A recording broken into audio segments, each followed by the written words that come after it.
जनता party के समर्थन से चल रही थी।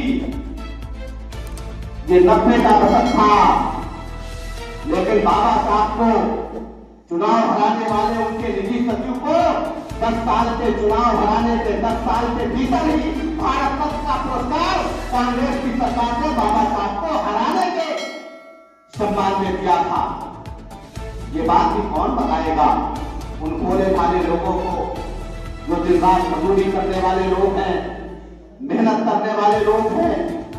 इन चतुर चालाक कांग्रेसियों की चतुर चालों के चक्रव्यूह से उनको बचाने की, उनको मुक्त कराने की और भारत के संविधान के गौरव को प्रतिस्थापित करने की जो महती जिम्मेदारी है, मेरे मित्रों, हमारे कंधों पर आएंगे। ये विमर्श पूरे देश के अंदर संविधान गौरव गोष्ठी के रूप में चल निकला।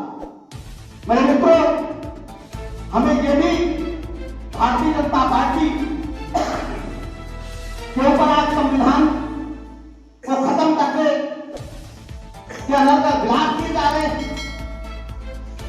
संविधान की आड़ में संविधान को हथियार बनाकर, संविधान को मोहरा बनाकर, संविधान को अपनी जेब पर रख करके, संविधान को अपनी चारपाई के पाए में बांध करके पहला जो किसी ने किया तो कांग्रेस ने भारतीय जनता पार्टी और जनसंघ के ऊपर ही किया है। प्रतिज्ञा तो हमें लहरानी चाहिए थी कांग्रेस के इन कुकर्मों के खिलाफ।